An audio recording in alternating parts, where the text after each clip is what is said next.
On considère un triangle ABC rectangle en A, tel que AC égale 8 cm et AB égale 5 cm. On place un point D sur le segment AC. On trace la droite D parallèle à la droite AB, passant par le point D. Elle coupe le segment BC en E. On trace la droite D', parallèle à la droite AC, passant par le point E. Elle coupe le segment AB en F. Où faut-il placer le point D sur le segment AC pour que le quadrilatère DEFA ait une aire maximale? On va ouvrir une nouvelle page à côté de celle-ci en cliquant sur Affichage et Graphique 2.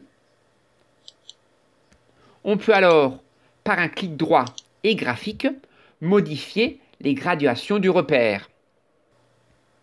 Dans Basique, on peut donner les abscisses et les ordonnées minimales et maximales.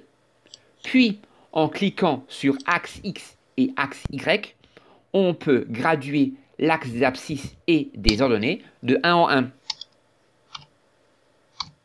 On va à présent créer un point P dans la ligne de saisie. Le point P aura pour abscisse la longueur AD et pour ordonnée l'aire du rectangle ADEF, donc AD fois AF. Donc dans la ligne de saisie, j'écris P égale, ouvrez la parenthèse, AD, virgule, AD fois AF. Attention, pour faire le fois, je vais dans la petite case alpha, tout à droite. Pour que mon point P apparaisse bien sur mon graphique 2, je vais dans la page algèbre, je clique droit sur mon point P, je sélectionne propriétés, puis avancer, et tout en bas, je localise mon point sur le graphique 2.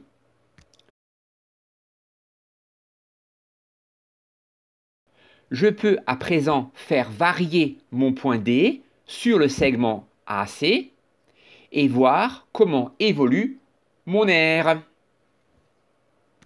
Pour avoir un tracé des positions des points D testés, je peux aller sur mon point P, clic droit et afficher la trace.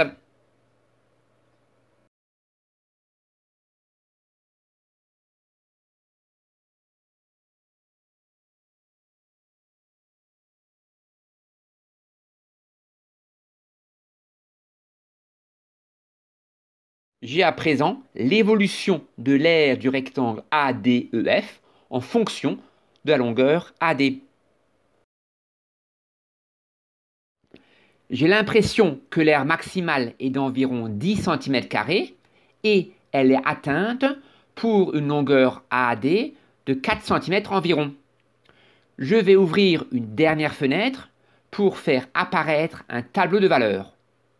Pour ce faire, je clique à nouveau sur Affichage, puis cette fois-ci sur Tableur.